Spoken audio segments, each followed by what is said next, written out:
আইনের চেয়ে কোনো স্মার্ট আইন পৃথিবীবাসী বানাতে পারে? এজন্য আল্লাহ বললেন, ওয়ামা কানা লিমুমিনিন ওয়ালা মুমিনাতিন ইযা কাদাল্লাহু ওয়া রাসূলুহু আমরান আন ইয়াকুনা লাহুমুল খিয়ারাতু মিন আমরিহিম। আল্লাহ রাসূলের বিধান যখন জানা হয়ে যায়, কোন মুমিন বান্দা বান্দি তাদের আর নিজেদের পক্ষ থেকে কোনো অপশন থাকে না, কোনো চয়েস নাই। আমার আল্লাহ বলেছে 5 ওয়াক্ত নামাজ জামাতের সাথে পড়ো, এর উপর আমাদের কোনো কথা আছে নাকি? আল্লাহ নারীদেরকে বললেন হিজাব পরে রাস্তায় বের হও, এর উপরে কোনো কথা আছে নাকি? আল্লাহ বললেন সমাজের ফিনান্সিয়াল ট্রানজাকশন গুলো ব্যবসার মাধ্যমে হবে, কোনো সুদের কারবার চলবে না, এর উপরে মুমিনদের কোনো কথা আছে নাকি? আল্লাহ রাসূল যেটা বলেছে ওইটাই ফাইনাল, ওইটাই সবচেয়ে শ্রেষ্ঠ। খেয়াল রাখবেন, এর চেয়ে বেশি শ্রেষ্ঠ হতে পারে? এক সাহাবী বললেন আমি সারা রাত তাহাজ্জুদ করব, ঘুমাবো না। এক সাহাবী বলল আমি আর স্ত্রীদের কাছে যাব না। আরেক সাহাবী বলল সারা বছর আমি রোজা রাখবো, আমি কোনোদিন রোজা ভাঙবো না। আল্লাহ রাসূল সাল্লাল্লাহু আলাইহি ওয়াসাল্লাম রেগে গেলেন, কারণ আল্লাহ রাসূল কি এগুলো শিখাইছেন আমাদেরকে? সারা রাত তাহাজ্জুদ এগুলো শিখাইছে? সারা বছর রোজা শিখাইছে? স্ত্রীদের থেকে আলাদা দূরে দূরে থাকা এগুলো শিখাইছে? রাসূল সাল্লাল্লাহু আলাইহি ওয়াসাল্লাম রেগে গেলেন। দেখেন what a check and balance, ইসলাম কতটা ভারসাম্যপূর্ণ জীবন ব্যবস্থা। আল্লাহ রাসূল সাল্লাল্লাহু আলাইহি ওয়াসাল্লাম ডেকে বলেন, কার এত সাহস যে বলেছে সারা রাত তাহাজ্জুদ করবে? কই, আমি নবী তো সারা রাত তাহাজ্জুদ করি না, আমি নবী তো তাহাজ্জুদ করি আবার ঘুমাই, তো আমি ঘুমাইয়া আল্লাহর এত বড় প্রিয় বান্দা হতে পারি, তোমার সমস্যা কোথায়? আমি নবী হয়ে 11 জন স্ত্রীর সাথে মেলামেশা করতে পারি, তোমার মিশতে সমস্যা কোথায়? আমি নবী রোজা রাখি, আবার মাঝে মাঝে রোজা রাখি না, দিনের বেলা খাই, এভাবে মানতে তোমার সমস্যা কোথায়? ইন্নী লা আখশাকুম লিল্লাহি ওয়া আতকাকুম লাহু। আমি নবী সবার চাইতে বেশি আল্লাহরে চিনি, আমার নবীর চাইতে আল্লাহরে বেশি কেউ চিনে? আরে নবী তো আমাদেরকে আল্লাহকে চিনিয়ে দিয়েছে, চিল্লায় বলেন ঠিক কি না? আমার নবীর চাইতে কেউ বেশি বুজুর্গ হতে পারবে না, আমার রাসূলের চাইতে কেউ বেশি আল্লাহওয়ালা হতে পারবে? তার মানে রাসূল যতটুকু শিখিয়েছে অতটুকুই শ্রেষ্ঠ। এটা টপকিয়ে এটার উপর দিয়ে অ্যাডভান্স হয়ে সামনে যাওয়া যাবে? বেশি বোঝা যাবে না, খবরদার। রাসূল যেটা শিখিয়েছেন অতটুকুর মধ্যে থাকতে হবে, তাহলে কল্যাণ আর বরকত দিবে কে? মাগরিবের ফরজ নামাজ কয় রাকাত? কয় রাকাত? ফরিদপুরের কেউ যদি বলে আমি অনেক বড় আল্লাহর ওলি, আমি 5 রাকাত পড়ব, সব বেশির জন্য, হ্যাঁ কি কয়? হবে না। 5 রাকাত তো সেজদা কয়েকটা বেশি আছে, এটার মধ্যে রুকু কয়েকটা বেশি, কষ্টও বেশি, হবে? কথা কয় না, হবে? রমাদানের 30 দিন রোজা রাখা ফরজ, আপনি যদি বলেন না রমজানে না রেখে এটা আমি শাবান, যুলকাদ, যুলহজ 3 মাস টানা 90 দিন রেখে দিব, বেশি রাখবো, হবে? হবে, কারণ বেশি বুঝছি। কারণ কি? আল্লাহ রাসূলের চাইতে বেশি বোঝা যাবে, আল্লাহ রাসূলের চাইতে বেশি বুজুর্গ সাজা যাবে? খবরদার, never be advance from Allah and his রাসূল। আল্লাহ এবং আল্লাহ রাসূলের চাইতে আমরা অ্যাডভান্স হব না। আল্লাহ রাসূল যা দিয়েছেন ওইটাই ফাইনাল। ওইটা কি ফাইনাল? আওয়াজ করে বলেন ওইটা কি? তাহলে সামাজিক সুখ সম্প্রীতির প্রধান মাধ্যম হচ্ছে আল্লাহ রাসূল যা বলেছে এটাই আমরা মানব, এর উপরে আমরা কোনো কথা বলতে চাই? এরপর আল্লাহ ঈমানদারদেরকে আবার ডাক দিলেন, বললেন ইয়া আইয়ুহাল্লাযীনা আমানু লা তারফাউ আসওয়াতাকুম ফাওকা সাওতিন নবী। ও বিশ্বাসীরা খবরদার, আমার নবীর কণ্ঠের চাইতে তোমাদের কণ্ঠ বড় করো না। ঘোষণাটা কার? কারণ সাহাবারা আল্লাহ রাসূল সাল্লাল্লাহু আলাইহি ওয়াসাল্লামের চারদিকে ঘিরে বসে থাকতো, এজন্য সাহাবাদেরকে উদ্দেশ্য করে আল্লাহ বললেন আমার নবীর গলার সাউন্ড যতটুকু তোমাদের সাউন্ড থাকবে অতটুকু বা অতটুকুর চেয়ে কম, এর চেয়ে বড় হওয়া যাবে তাহলে বেয়াদবি হয়ে যাবে। তাহলে কি হয়ে যাবে? বনু তামিম গোত্রের নেতা কে হবে? আল্লাহর হাবিব সাল্লাল্লাহু আলাইহি ওয়াসাল্লাম পরামর্শ করছিলেন। আবু বকর রাদিয়াল্লাহু তাআলা আনহু বললেন আমার মনে হয় এই লোকটা হইলে ভালো হয়। ওমরে ফারুক বলে না, উনি না, আমার মতে এই লোকটা হইলে ভালো। সাইয়েদনা আবু বকর বললেন আরে না ওমর, তুমি বুঝো নাই, আমি যার কথা বলেছি সে হলে সবচেয়ে ভালো, তার মধ্যে নেতৃত্বের গুণ আছে। সাইয়েদনা ওমরে ফারুক বলেন না, আপনি বুঝেন নাই, আপনার চেয়ে আমি ভালো বুঝছি, আমি যারে বলেছি সেই হবে নেতা। তর্ক আছে না নাই? এই তর্ক, কথার নাম কথা, কথার পিঠে কথা করতে করতে করতে করতে ওনাদের মধ্যে একটু ঝগড়ার একটা ভাব। বিশ্বনবী বসা, এই ঝগড়া করতে করতে সাউন্ড বড় হয়ে গেছে, এই উনি হবে, উনি বলে না উনি হবে। বিশ্বনবীর কণ্ঠের চাইতে কণ্ঠ উঁচু হয়ে গেল, আরশের উপর থেকে একটা ধমক দিলেন কে? আল্লাহ বললেন, খবরদার লা তারফাউ আসওয়াতাকুম ফাওকা সাওতিন নবী, নবীর কণ্ঠের চাইতে কণ্ঠ উঁচু করো না। ওয়ালা তাজহারু লাহু বিল কওলি কাজহারি বা'দিকুম লিবা'দ আন তাহবাতা আমালুকুম ওয়া আনতুম লা তাশউরুন। নবীর কণ্ঠের চাইতে তোমাদের কণ্ঠ যদি উঁচু হয়ে যায়, তোমাদের সব নেক আমলগুলো আমি আল্লাহ বাতিল করে দেব। ধমকটা ছোট না বড়? ছোট না বড়? মনোযোগ আছে আপনাদের? যদি নবীর কণ্ঠের চাইতে তোমাদের কণ্ঠ বড় হয়, জীবনে যত ইবাদত করছো সব বাতিল, নামাজগুলো বাতিল, কাজে আসবে না। হজ করছো বাতিল, রোজা রেখেছো বাতিল, সব বাতিল। বেয়াদবি করেছো নবীর সাথে, চিল্লায় বলেন ঠিক কিনা? নবীর কণ্ঠের চাইতে নিচু হতে হবে কণ্ঠ। এই আয়াত আসার পরে সাহাবারা তো এমন ভয় পেলেন, এবার নবীর কাছেই কেউ আসে না। সুবহানাল্লাহ কইবেন না? ভয়ে আসে না, ভয়ে না জানি আমার কণ্ঠ আবার নবীর কণ্ঠের চাইতে উঁচু হয়ে যায়। ওমরে ফারুক রাদিয়াল্লাহু তাআলা আনহু ডানে ঘুরে বায়ে ঘুরে কাছে আসে না। আবু বকর রাদিয়াল্লাহু তাআলা আনহু ডানে ঘুরে বায়ে ঘুরে কাছে আসে না। আল্লাহর হাবিব ওমরে ফারুককে ডাক দিলেন, এই ওমর সামনে আসো, এদিকে আসো। ওমরে ফারুক আসলেন, কিন্তু ওমরে ফারুক এত আস্তে আস্তে কথা বলেন, বিশ্বনবী ওমরে ফারুকের কথা কানে শোনে না। সুবহানাল্লাহ নাই? এত আস্তে আস্তে ওমরে ফারুক কথা বলেন, বিশ্বনবী শুনতে পান না। ওমর কি বললা, একটু জোরে বলো না। ওমরে ফারুক একটু জোরে বললেন, তাও শোনেন না। বিশ্বনবী বললেন, আরেকটু সাউন্ড বড় করে বলো, আমি তো শুনি না, জোরে বলো। ভয়, কারণ কণ্ঠ যদি উঁচু হয়ে যায় আমার নবীর কণ্ঠের চাইতে, জীবনের সব ইবাদত শেষ। এজন্য কথা কওয়ার দরকার নেই, ইবাদতগুলো ঠিকঠাক আওয়াজ করে পড়তে হবে, আল্লাহু আকবার। তাহলে 2 নাম্বার গাইডলাইন, লা তারফাউ আসওয়াতাকুম ফাওকা সাওতিন নবী, নবীর কণ্ঠের চাইতে কণ্ঠ উঁচু করো না। আপনারা হজ উমরা করেছেন কে কে দেখি? মাশাআল্লাহ, হাত নামান। যারা আমরা করি নাই, আমরা আল্লাহর কাছে কামনা করি, আল্লাহ আমাদেরকেও তুমি যাওয়ার তৌফিক দাও। আমরাও যেন আমার নবীর কবরের সামনে দাঁড়িয়ে নবীর সালাম করতে পারি, তৌফিক দাও। আমরাও যেন রাউদাতুম মিন রিয়াদিল জান্নাহে ঢুকে 2 রাকাত নামাজ পড়তে পারি, তৌফিক দাও। তোমার ঘরটা যেন তাওয়াফ করতে পারি, তৌফিক দাও। মক্কা মদিনার ঐতিহাসিক জায়গাগুলো যেন দেখে হৃদয়টাকে ঠান্ডা করতে পারি, আল্লাহ তৌফিক দাও। তো যারা গিয়েছেন তারা জানেন, মসজিদে নববীতে নামাজের পরে আপনারা যখন পূর্ব দিকে, প্রথম কাতারের পূর্ব দিকে সবাই লাইন ধরে যেতে যেতে প্রথমে বাম দিকে পড়ে রাউদাতুম মিন রিয়াদিল জান্নাহ, জান্নাতের বাগান সমূহ থেকে একটা বাগান। পুরো মসজিদে নববীর কার্পেটের এক কালার, ওই রাউদাতুম মিন রিয়াদিল জান্নাহর কার্পেটের আরেক কালার। আল্লাহ রাসূল সাল্লাল্লাহু আলাইহি ওয়াসাল্লামের ঘর আর মিম্বার এতটুকু জায়গাকে অন্য কালারের কার্পেট দেয়া হয়েছে। এটা দুনিয়ার বুকে জান্নাতের টুকরার মধ্যে থেকে একটা টুকরা, কোন সুবহানাল্লাহ।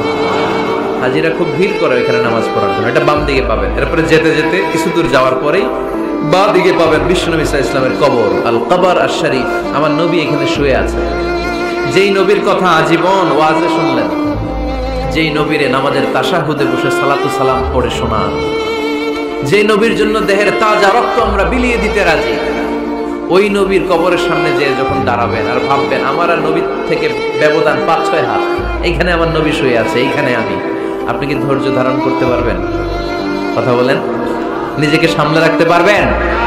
আমার নবীর কোন উম্মত প্রথম যখন উমরা করতে যায়, হজ করতে যায়, নবীর কবরের সামনে দাঁড়িয়ে নিজেকে সামলে রাখতে পারে না, চিৎকার দিয়ে কান্না আসে, চোখ দিয়ে ধা ধা করে অশ্রু ঝরে। যেই নবীর ভালোবাসা আমার হৃদয়ের মধ্যখানে, আমার নবী নাকি শোয়া আছে এই জায়গায় আমার নবী শোয়া। সহ্য হয় না, বুক ফেটে চিৎকার আসে, কিন্তু চিৎকার দেয়া যায় না। কারণ যে আয়াতের তাফসীর আপনাদেরকে শোনাচ্ছি, এই আয়াতটা বিশ্বনবীর কবরের উপরে লেখা, লা তারফাউ আসওয়াতাকুম ফাওকা সাওতিন নবী। তুমি নবীর দরবারে এসেছো, এখানে বড় গলায় আওয়াজ করে কোনো কথা বলা যাবে না, চিল্লায় বলেন ঠিক কি না? এই আয়াতটা আজও লেখা নবীর কবরের উপর, লা তারফাউ আসওয়াতাকুম ফাওকা সাওতিন নবী। এটা নবীর দরবার, এখানে চিৎকার চেঁচামেচি করে দুরূদ পড়া যাবে না, লাফালাফি করা যাবে না। ভদ্রভাবে আন্তরিকতার সাথে বিনয়ের সাথে নবীরে সালাম দিতে হবে। সুবহানাল্লাহ পড়ো। আল্লাহ রাসূল সাল্লাল্লাহু আলাইহি ওয়াসাল্লাম আমাদের থেকে বিদায় নিলেন, কিন্তু এই আয়াতের হুকুম আজও আছে না নাই? অনুরূপ ভাবে যারা আমাদের উস্তাদ, মা বাবা, আধ্যাত্মিক নেতা, ধর্মীয় গুরু, ইসলামী আন্দোলনের নেতা, তাদের সামনেও উচ্চবাচ্য করে আওয়াজ করা যাবে, তাদের সাথে ভদ্র ভাষায় কথা বলার দরকার আছে না নাই? তাহলে দুইটা গাইডলাইন আমরা পেলাম। প্রথম গাইডলাইন হচ্ছে আল্লাহ রাসূল যা বলেছে এটাই ফাইনাল। এটাই কি? কথা বোঝে নাই?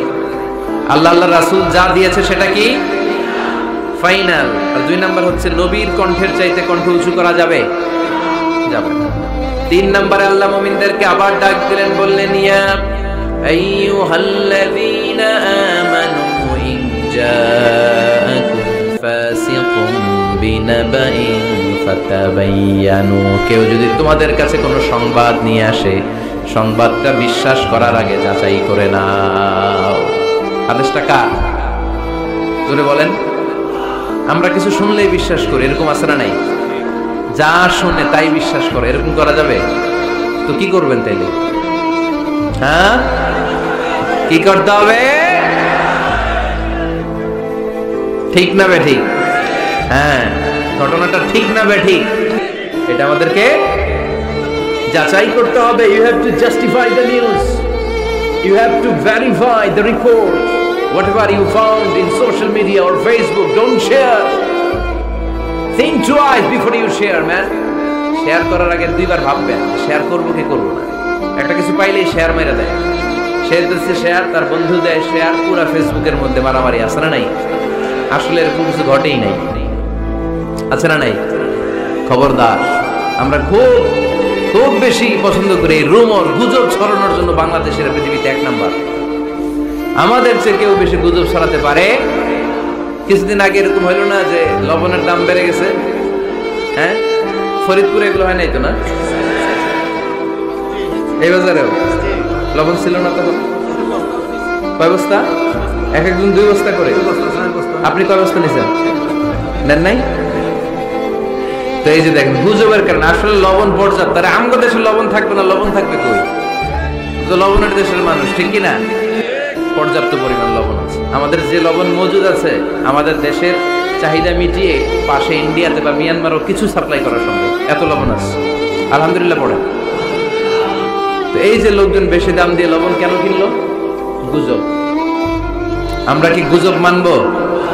গুজব, এটারে আজকে আমরা নো বলে দিব। নো। কি বলবেন? এত আস্তে? গুজবকে আমরা কি বলবো? নো। গুজবে কান দিবেন না। প্রায় দেখবেন সোশ্যাল মিডিয়াতে অমুক নেতার গোপন ভিডিও ফাঁস। তো অমুক নেতার গোপন ভিডিও ফাঁস হয়েছে, আপনার কি সমস্যা?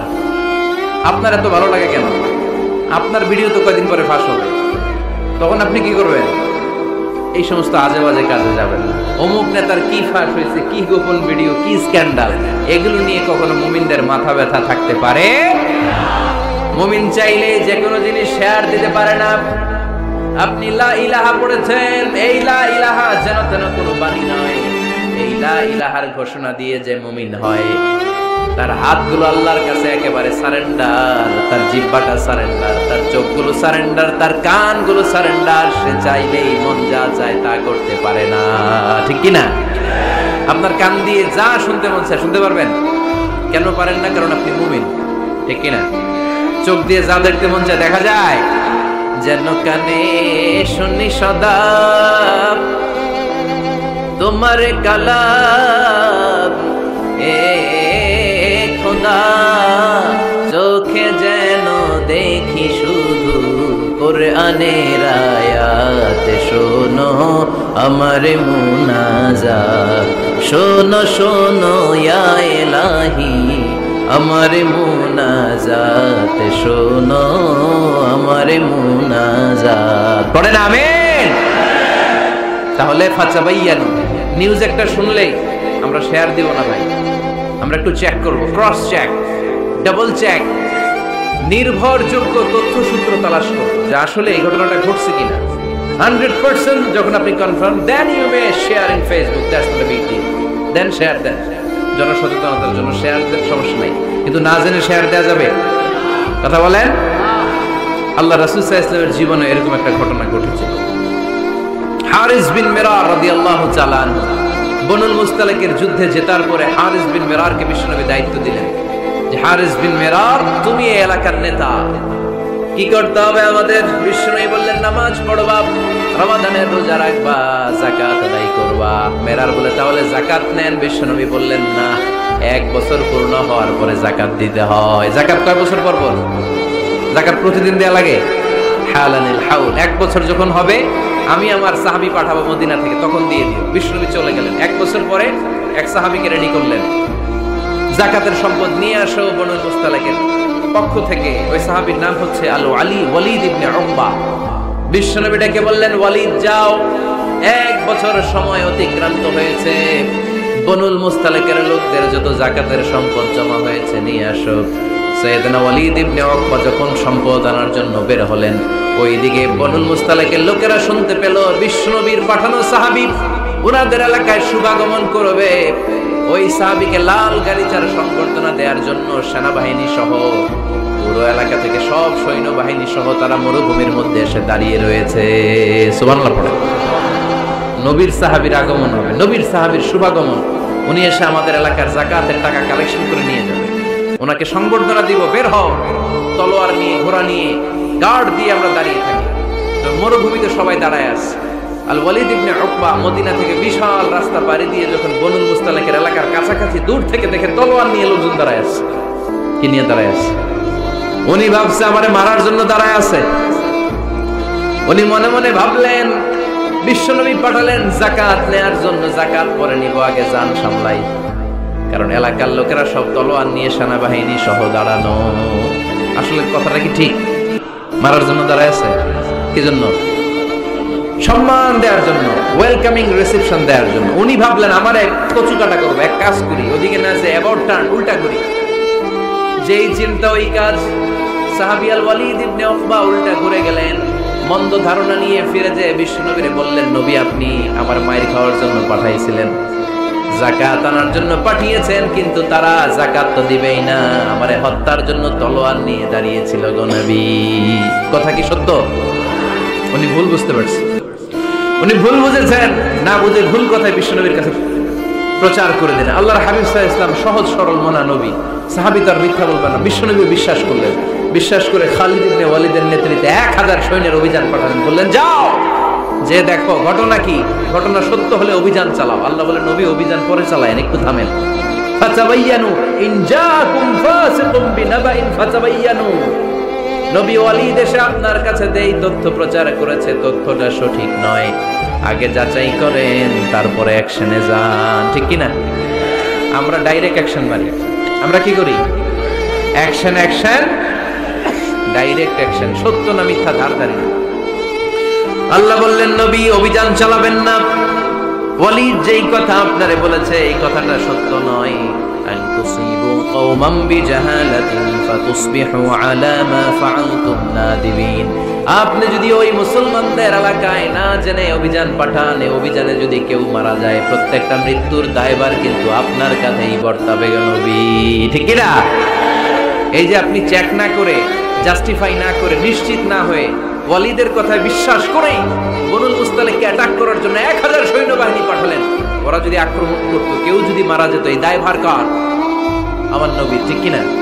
নবীকে শিখানোর মাধ্যমে আল্লাহ তাআলা গোটা উম্মাহকে শিখাই দিলেন, ইন জাআকুম ফাসিকুম বিনাবাইন ফাতাবায়ানু। কেউ যদি খবর নিয়ে আসে, শুনেই বিশ্বাস করো না, আগে যাচাই করো, আগে চেক করো, তারপরে বিশ্বাস করবা। ঠিক কিনা?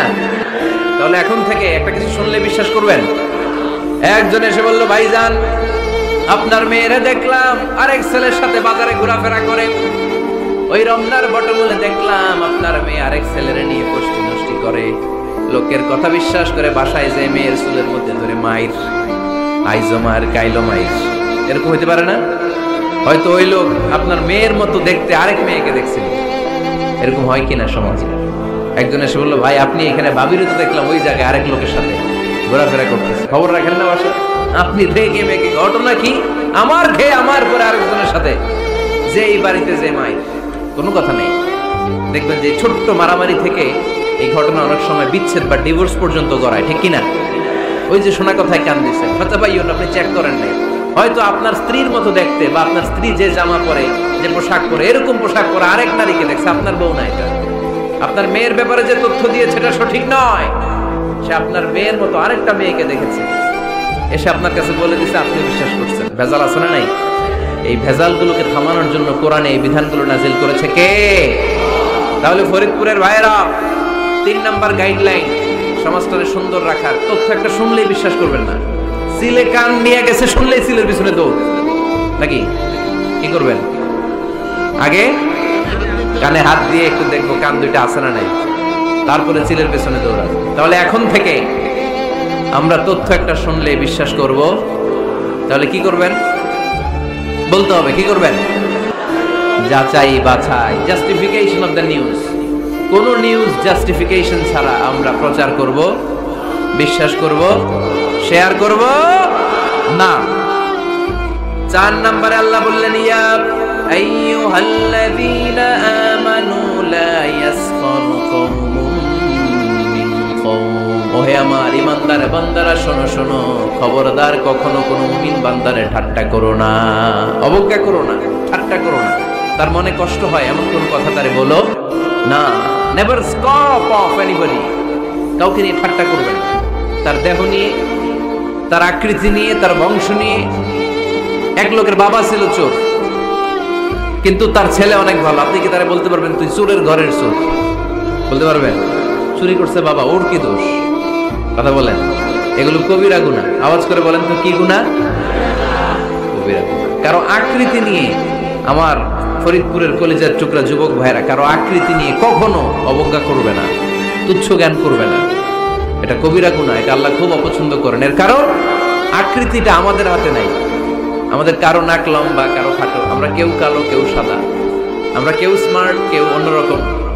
তো এই যে আমাদের এক এক ধরনের আকৃতি, এটা কি আমি বানাইছি? আপনি বানাইছেন? দিছে কে? এজন্য কারো দেহের গঠন নিয়ে যদি আপনি অবজ্ঞা করেন, এটা প্রক্ষান্তরে আপনি স্রষ্টাকে নিয়ে অবজ্ঞা করবেন। কারো দেহের আকৃতি নিয়ে যদি আপনি তুচ্ছ করেন, তাকে তুচ্ছ করেননি, আমার রবকে আপনি তুচ্ছ করেছেন। চিল্লায় বলেন ঠিক কি না? খবরদার, তুই কালু, তুই লম্বু, তুই মোটু, তুই কানা, তুই রোহিঙ্গা, আছে না নাই? ইদানিং ইদানিং এটা খুব চলে। এই রোহিঙ্গা নামটা আছে না? ফরিদপুরে এগুলো ঢুকে নাই না? আমাদের ওইদিকে দেখি কি অবস্থা, কারোর সাথে কেউ লাগলে তুই রোহিঙ্গা। কি আশ্চর্য, এই গালি কবে আসলো? হ্যাঁ, অনেক ধরনের গালি। ঢাকায় আর একটা চলে ফইন্নির ভূত, কি বলে? এই এগুলো আগে শুনি নাই আমরা, রিসেন্ট এগুলো বলা শুরু করছে। ফইন্নির ভূত, রোহিঙ্গা না। এগুলো বলে আপনি কাউকে অবজ্ঞা করতে পারবেন? পারবেন না। খবরদার, এটা কবিরা গুনাহ, এটা ছোট গুনাহ মনে করবেন না। কারণ আকৃতি নিয়ে তুচ্ছ করা যায় না, কারণ আকৃতি দান করেছে কে?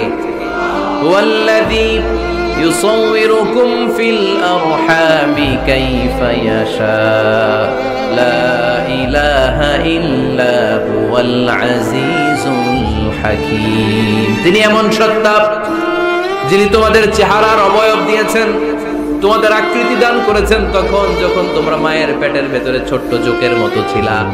মায়ের পেটের ভেতরে আমরা যখন সবাই এত ছোট্ট, তখনই আমাদের চেহারার আকৃতি দিয়েছে কে? কে সুন্দর হব, কে ছেলে হব, কে মেয়ে হব, কে মোটা হব, কে চিকন হব? আমার ইচ্ছা হয়েছে? আওয়াজ করে বলতে হবে, কার ইচ্ছায়? প্রত্যেককে যদি আল্লাহ প্রত্যেকের নিজের চেহারা ডিজাইন করতে দিতেন, আল্লাহ যদি বলতেন তোমার চেহারাটা কেমন হবে তুমি ডিজাইন করো, তাহলে আপনি আপনারা কেমন বানাতেন? হ্যাঁ বলেন, ফরিদপুরের ভাইরা বলেন, সুন্দর করে বানাতেন তাই না? সবচাইতে স্মার্ট, সবচেয়ে সুন্দর করে আমি আমার চেহারাটা বানাতাম যদি আমাকে ডিজাইন করার সুযোগ দেওয়া হতো। কিন্তু এই সুযোগ তো আল্লাহ দেন নাই। ডিজাইন স্বয়ং করে দিয়েছেন কে? কোন নারীকে যদি আল্লাহ বলতে, এই নারীরা তোমাদের চেহারা কার কেমন লাগবে তোমরা বানাও, প্রত্যেক নারী কি করতো?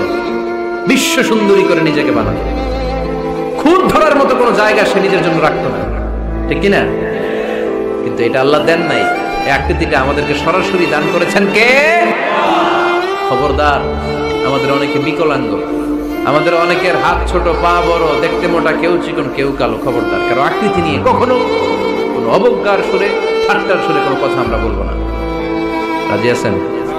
সবাই রাজি আছেন? আল্লাহ রাসূল সাল্লাল্লাহু আলাইহি ওয়াসাল্লামের এক সাহাবী ছিল, নাম ইবনে মাসউদ রাদিয়াল্লাহু তাআলা আনহু। ওনার পায়ের নলা ছিল খুব চিকন, অস্বাভাবিক চিকন, স্বাভাবিক না। তো উনিও এটা ঢেকে রাখতেন, দেখাতেন না কাউকে। একদিন উনি খেজুর পাড়ার জন্য খেজুর গাছে উঠলেন। খেজুর গাছে ওঠার পরে নিচ থেকে সাহাবারা পায়ের চিকন নলা দেখে ফেলছে। দেখে সবাই হাসি, সবাই হেসে কুটি কুটি। বিশ্বনবী বললেন, হেসো না, খবরদার, আমার ইবনে মাসুদের পায়ের চিকন নলা দেখে হেসো না। আমার ইবনে মাসুদের এই পায়ের চিকন নলা যদি মিজানের পাল্লায় উঠিয়ে দেয়া হয়, কিয়ামতের দিন উহুদ পাহাড়ের চেয়েও ভারী হয়ে যাবে। খবরদার, আমার ইবনে মাসুদকে আমার আল্লাহ অনেক পছন্দ করে, তার পা চিকন দেখে তাকে তুচ্ছ করো না। আল্লাহর হাবিব সাল্লাল্লাহু আলাইহি ইসলামের 11 জন স্ত্রীর মধ্য থেকে একজন স্ত্রী ছিলেন একজন স্থূল আকৃতি, অবিসিটি ছিল, একটু মোটা। ওনার নাম ছিল সাফিয়া রাদিয়াল্লাহু তাআলা আনহা। আম্মা জান আয়েশার সাথে একবার সাফিয়ার ঝগড়া। নবীদের বউদের মাঝে মাঝে মাঝে ঝগড়া হতো, তবে সেটা হতো মধুর ঝগড়া। সুবহানাল্লাহ পড়েন। আম্মা জান আয়েশা রাদিয়াল্লাহু তাআলা আনহার বাসায় একদিন বিশ্বনবী বসা ছিলেন। আরেকজন স্ত্রী, বিশ্বনবীর আরেকজন স্ত্রী রান্না করে কিছু খাবার আম্মা জান আয়েশার ঘরে পাঠিয়েছেন। এক দাসী দিয়ে বলল, যাও এটা আয়েশার ঘরে দিয়ে আসো, কারণ নবী আয়েশার ঘরে। আম্মা জান আয়েশা রাদিয়াল্লাহু তাআলা আনহা বললেন, এগুলো কি? ওই দাসী বলে, তরকারি। কে দিছে? অমুক স্ত্রী। কেন দিয়েছে? আমি কি রান্না করতে পারি না? তোমরা রান্না তোমরা খাও। এই কথা বলে পাতিল সহ উড়ায় মারছেন চেহারা। এর কারণ ওনারা মানুষ ছিলেন, মানবীয় ব্যাপারগুলো ওনাদের মধ্যেও কাজ করত। আবার এক স্ত্রী ঝোল দিয়ে রান্না করে কিছু খাবার নিয়ে এসেছে। আম্মা জান আয়েশা রেগে মেগে ওই ঝোল নিয়ে ওই স্ত্রীর গালের মধ্যে মেখে দিয়েছেন। বিশ্বনবীর আরেক বউয়ের গালের মধ্যে ওই ঝোল লাগাই দিচ্ছে। এবার ওই স্ত্রী বিশ্বনবীর কাছে যেয়ে বলে, ইয়া রাসূলুল্লাহ, দেখেন আয়েশারে আপনি বেশি আদর করেন তো, দেখেন কি করে আমাদের সাথে। এই যে আমাদের গালের মধ্যে ঝোল মাখাই একবার মেকআপ বানাই দিচ্ছে। বিষ্ণু সাল্লাল্লাহু আলাইহি ওয়াসাল্লাম বললেন, তাই আয়েশাকে ডাকো। আম্মা জান আয়েশা রাদিয়াল্লাহু তাআলা আনহা আসলেন। আল্লাহ রাসূল সাল্লাল্লাহু আলাইহি ওয়াসাল্লাম বললেন, তুমি কি আমার এই স্ত্রীর সাথে এমন আচরণ করেছো? আম্মা জান আয়েশা বললেন, করেছি। কেন? আম্মা জান আয়েশা বললেন, তখন মেজাজটা গরম ছিল, এখন বুঝতে পারতেছি আসলে এই কাজটা করা ঠিক হয় নাই। এবার বিশ্বনবী বিচার করবেন। বিশ্বনবী বললেন, আল কিসাস, যেমন করা হয়েছে বিচার হবে তেমন। তোমার গালে যেমনি ঝোল লাগাই দিয়েছে, তুমি একটু ঝোল নিয়ে আয়েশার গালে লাগাই দাও। সুবহানাল্লাহ পড়বেন না? ওই স্ত্রীও কিছু ঝোল নিয়ে আম্মা জান আয়েশার গালে লাগাই দিল। এখন দুইজনে হাসতেছে, বিশ্বনবীও হাসলেন, আরশের উপর থেকে খুশি হয়ে গেলেন। কে? স্ত্রীদের মধ্যে মাঝে মাঝে এটা ঘটতো। সাফিয়া রাদিয়াল্লাহু তাআলা আনহা ছিলেন একটু মোটা। আম্মা জান আয়েশা বললেন, ইয়া রাসূলুল্লাহ, দেখেন আপনার মুটি বউ, আপনার মুটকি বউ, এই মুটি বউ বলে একদিন একটা গালির মতো দিয়ে ফেলছে। আল্লাহ রাসূল সাল্লাল্লাহু আলাইহি ওয়াসাল্লাম রেগে গেলেন, বললেন, আয়েশা এটা কেমন কথা? তুমি বললা মুটি, আমার সাফিয়ারে তুমি মুটি বলে গালি দিলা রে আয়েশা। ইয়া আয়েশা, লাকাদ কুলতি লা কালিমা লাউ মুজিজাত বিমাইল বাহরি লামাজাজাতহু। এমন একটা মন্তব্য তুমি সাফিয়ার ব্যাপারে করে ফেলেছো রে আয়েশা, এই কথাটা যদি সাগরের নীল পানির মধ্যে ছেড়ে দেয়া হয়, এই কথার পঙ্কিলতার কারণে, এই কথার কর্দমাক্ততার কারণে, এই কথার পঙ্কিলতার কারণে সাগরের সব পানিগুলো মুহূর্তের মধ্যে কালো হয়ে যাবে। এই কথাটা সাগরে ফেলে দিলে সাগরের নীল পানি পুরোটা কালো হয়ে যাবে। আয়েশা, খবরদার, কাউকে তুচ্ছ করে অবজ্ঞা করে কখনো কিছু বলা যাবে না। এই জিহ্বাটা এটা ভয়ঙ্কর একটা অঙ্গ। বেশিরভাগ পাপ এই জিহ্বা দিয়ে হয়। কি দিয়ে হয়? এই জন্য সাহাবারা জিহ্বা ধরে মাঝে মাঝে জিহ্বার মধ্যে ব্যাট মারতেন আর বলতেন, জিহ্বা তোর জন্য আমি আটকে যাবো কিয়ামতের দিন। আমলিক আলাইকা লিসানাক, নিজের জিহ্বার মালিক নিজে হন। আপনার জিহ্বার মালিক যেন শয়তান না হয়ে যায়। জিহ্বা আপনার, শয়তানের ভাষায় আপনি কথা বলেন কেন? খবরদার, প্রতিটা কমেন্ট, প্রতিটা কথা, প্রতিটা মন্তব্য, এগুলোর ব্যাপারে কিয়ামতের দিন পাই টু পাই করে আপনার কাছে আল্লাহর সুপ্রিম কোর্টের কাঠগড়ায় দাঁড় করিয়ে আপনারা জিজ্ঞেস করবে, কে? এজন্য বিশ্বনবী বলছেন, মাইয়াদমাননি মা বাইনা লিহিয়াইহি ওয়া মা বাইনা রিজলাইহি আদমান লাহুল জান্নাহ। আমার কোন উম্মত যদি দুইটা অঙ্গের গ্যারান্টি আমারে দেয়, আমি আমার উম্মতকে জান্নাতের গ্যারান্টি দেব। দুইটা অঙ্গের, একটা হলো জিহ্বা আর একটা লজ্জাস্থান। দুই চোয়ালের মাঝে যা থাকে লিজ্জা, জিহ্বা, আর দুই পায়ের মাঝখানে যা থাকে লজ্জাস্থান। এই দুইটা অঙ্গের গ্যারান্টি যদি বিশ্বনবীকে আপনি দেন, যে নবী জিহ্বা আর লজ্জাস্থান এই দুইটা অঙ্গের কোনো পাপ আমি করব না, নবী বলে, আমি দুনিয়ায় তোমার জান্নাতের গ্যারান্টি দিলাম। এজন্য জিহ্বাটারে সামলান, যা মনে চায় বললেন। খবর আছে না নাই? খবর আছে। মা ইয়ালফিযু মিন কাউলিন ইল্লা লাদাইহি রাকীবুন আতীদ। যা মুখ দিয়ে বের হয় লিখে রাখার জন্য দুইজন ফেরেশতা রেডি করে রেখেছে। কে? চিল্লায় বলেন। যতদিন আমরা বেঁচে থাকবো ততদিন থাকবে আমাদের কাঁধে। আমরা মরে যাবো, এই ফেরেশতারা উড়াল দিবে, ঠিক কিনা? দুই কান্দে জি ছিল যে তোমার দুইজনা পাহারা, তোমারে একলা থইয়া পালাইছে তাহারা। তোমার আট কুঠুরি নয় দরজা বন্ধ এবার হলো রে হলো, মুখে আল্লাহ রসুল সবে বলো, ও মুখে আল্লাহ রসুল সবে বলো। দুয়ারে আইসাছে পালকি নাই হরি গাও তোলো রে তোলো, মুখে আল্লাহ রসুল সবে বলো, ঠিক না? এজন্য সাবধান, আমলিক আলাইকা লিসানাক, নিজের জিহ্বার মালিক নিজে হন। মন যা চায় মুমিন তখন ইচ্ছা মতো মন মতো কোনো মন্তব্য ছুটতে পারে না। বিশ্বাসী বলে যদি নিজেকে দাবি করে, নিজের জিহ্বার মালিক নিজে থাকার দরকার আছে না নাই? তাহলে 4 নম্বরে আল্লাহ বললেন লা ইয়াসখার কওমুন মিন কওম, কেউ কাউরে ঠাট্টা করবো না, অবজ্ঞার সুরে কোনোদিন কাউরে কোনো কথা বলবো না। রাজি আছেন? সবাই রাজি? কষ্ট হচ্ছে? হ্যাঁ, আরো কিছু সময় চলবে? চলবে? তাকবীর পড়েন তো, লিল্লাহে তাকবীর।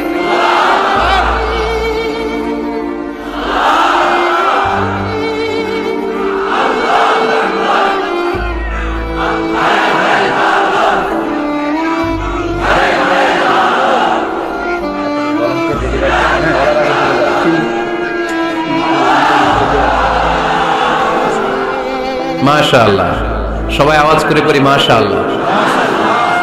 আমরা বিশৃঙ্খলা করব না, একসাথে বিদায় নিব। আরো অনেক সময় আছে আমার হাতে, আমরা একসাথে কথা শুনে বিদায় নিব। রাজি আছেন তো? বিশৃঙ্খলা করে মাঝখান থেকে উঠবেন কে কে দেখি? উঠবেন?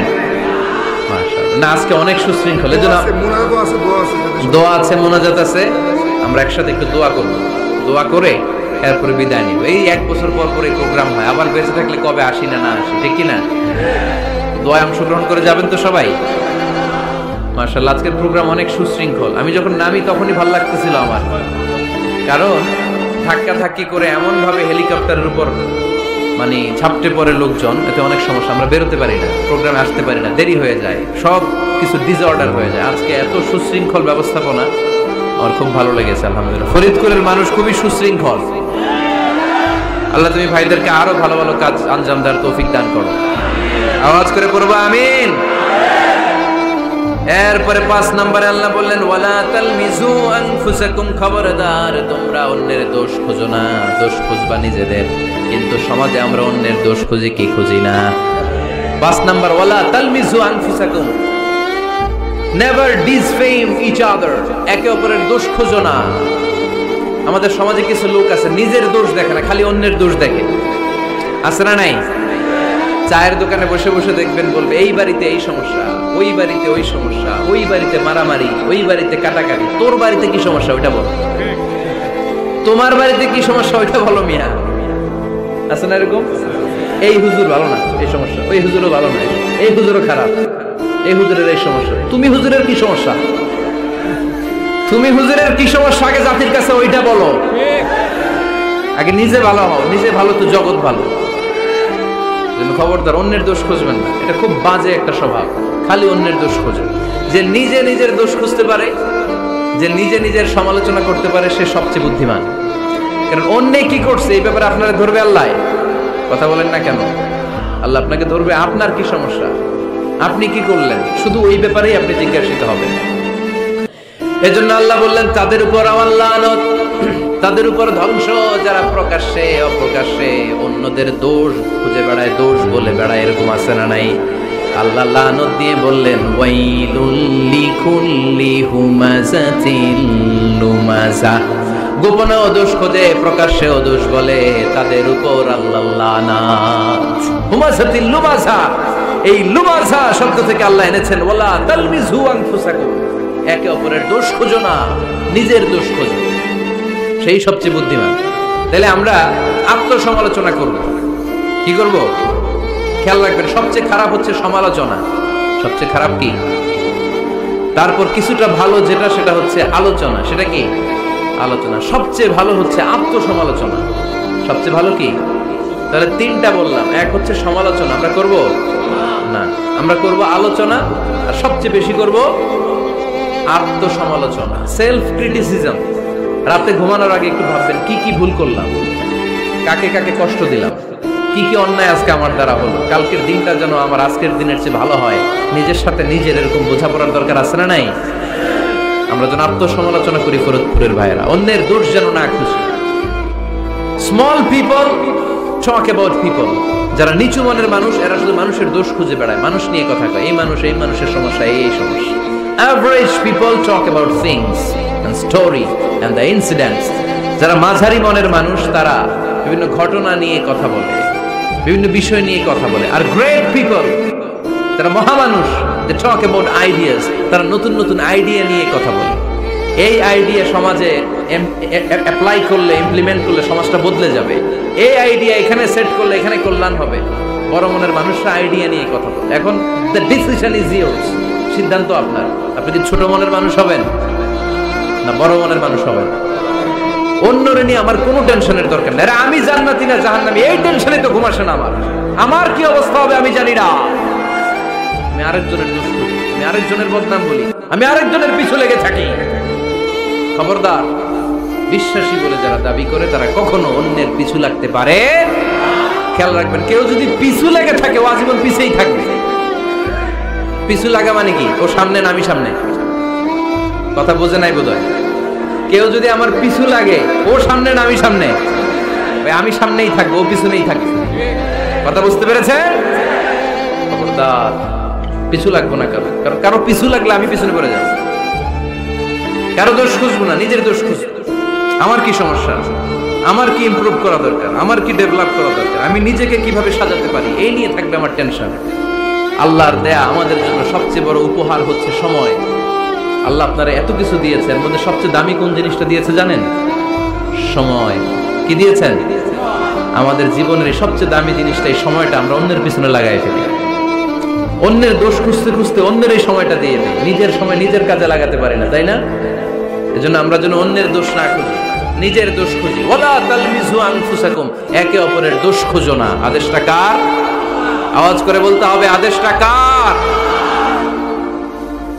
এরপরে রব্বুল আলামিন বললেন, ওয়ালা তানাবাজু বিল আলকাব, খবরদার খবরদার, কাউরে মন্দ নামে ডেকো না। প্রত্যেককে যে নামে ডাকলে সে খুশি হয় তাকে ওই নামে ডাকো। কোনো মন্দ নামে কখনো কাউরে ডাকা যাবে না। মন্দ নামে ডাকা যাবে? সম্মানিত ভাইরা, কাউরে মন্দ নামে ডাকবেন? তার যেই নাম ওই নামে ডাকবেন। যে নামে সে নিজেকে ডাকলে পছন্দ করে তাকে ওই নামে ডাকবেন। মন্দ নামে কাউরে ডাকা যাবে না। এটা কবিরা গুনাহ। এটা কি গুনাহ? কবিরা গুনাহ। কারণ প্রত্যেকের নামটা প্রত্যেকের কাছে খুব প্রিয়, খুব আপন, খুব যত্নের, তাই না? ভাই আপনার নাম কি? উজ্জ্বল হোসেন। উজ্জ্বল নামে আরো মানুষ এই গ্রামে আছে না নাই? আপনার কাছে মনে হচ্ছে আরে উজ্জ্বল নামটা তো খুব স্বাভাবিক একটা নাম। উজ্জ্বল, কত উজ্জ্বল আছে এলাকায়। আপনার কাছে এরকমই লাগে, কত উজ্জ্বল। কিন্তু ওনার কাছে উজ্জ্বল নামটা এরকম না। ওনার কাছে উজ্জ্বল নামটা স্পেশাল। উজ্জ্বল নামটা কি? স্পেশাল। কারণ এই নামে তাকে সবাই ডাকে। এই নামটা তার কাছে খুব আদরের, খুব যত্নের। হুজুর আপনার নাম কি? সুলাইমান ফারুকি। আপনার কাছে মনে হতে পারে আরে কত সুলাইমান তো জীবনে দেখছি। কত সুলাইমান আছে বাংলাদেশে? 10,000 সুলাইমান আছে না নাই? আছে। তো আপনার কাছে এরকম মনে হয়, কিন্তু ভাইজানের কাছে কি এরকম মনে হয়? ভাইজানের কাছে সুলাইমানটা খুব দরদের, খুব প্রিয়, খুব আদরের। কারণ এই নামে ভাইজানকে সবাই চিনে, ঠিক কিনা? আমার নাম মিজান। আপনার কাছে মনে হতে পারে আরে এই নামের কত লোক আছে বাংলাদেশ, আছে না? আমার কাছে এই নামটা খুব দরদের। কারণ আমার এই মিজান বললে আমি বলি কি, আরেকজনের ডাকলে আমি তাকাই, ঠিক কিনা? ভাবছি আমারে ডাকছে। কারণ এই নামটার প্রতি আমার একটা দুর্বলতা কাজ করে, এটা আমার পরিচয় বহন করে প্রত্যেকের কাছে। প্রত্যেকের নামটা এমন। এজন্য কারো নাম যখন নিবেন সুন্দরভাবে নিবেন। প্রত্যেকে প্রত্যেকের নামকে পছন্দ করে। তার প্রমাণ, কেউ কাগজ কলম পাইলেই দেখবেন নিজের নাম লেখে, সিগনেচার মারে, আছে না নাই? বিশেষ করে সাগরে ঘুরতে গেলে বালুর মধ্যে প্রত্যেকে প্রত্যেকের নাম লেখে দিত। দেখছেন? কক্সবাজারে ঘুরতে গেছেন কারা কারা দেখি? ওরে ফরিদপুরের লোক ঘুরতে যাইতে দেখি অনেক। আচ্ছা, দেখবেন আমি অনেককে দেখেছি সাগর পাড়ে বালুর তীরে বালু পেলেই প্রত্যেকে নিজের নামটা লেখে, লেখে আবার লাভ চিহ্ন দেয়। এমনি বড় করে একটা কি দেয়, লাভ মানে কি? তার মানে আমার নামটারে আমি ভালোবাসি, প্রত্যেকে প্রত্যেকের নামটারে বড্ড ভালোবাসে। এজন্য কখনো এই রোহিঙ্গা ফইন্নিরপুত এগুলো বলবে না। যার যেই নাম ওই নামটা সুন্দর করে ডাকবেন। আল্লাহ বললেন ওয়ালা তানাবাযু বিল আলকাব, মন্দ নামে কখনো কাউকে ডেকো না, সুন্দর নামে ডাকো। নামের বিকৃতি কবিরা গুনাহ, আমরা আমাদের দেশে এটা করি। কত সুন্দর নাম বাবা মা রেখেছে, আবু বকর, ওরে ডাকে বকইরা। কি ডাকে? বাবা মা রেখেছে আব্দুল ওয়াক্কাস, ওরে ডাকে হ্যাঁ আকাইচা। এটা হইলো? এগুলো করবেন আল্লাহর নামের সাথে মিলায়। কি সুন্দর নাম আব্দুল কুদ্দুস, ওরে কি ডাকে? হ্যাঁ আজকে থেকে আর ডাকবেন? ডাকবেন আর? তাহলে প্রত্যেককে আমরা প্রত্যেকের সুন্দর নামে ডাকতে রাজি আছি না নাই? এরপরে আল্লাহ 8 নম্বরে বললেন ইয়া আইয়ুহাল্লাযীনা আমানু ইজতানিবু কাসীরাম মিনাল-যান ইন্না বা'দায-যান্নি, খবরদার আন্দাজ অনুমান করে কথা বলো না। ইজতানিবু কাসীরাম মিনাল-যান, অতিরিক্ত আন্দাজ আর অনুমান নির্ভর কথা থেকে বেঁচে থাকো। আদেশটা কার?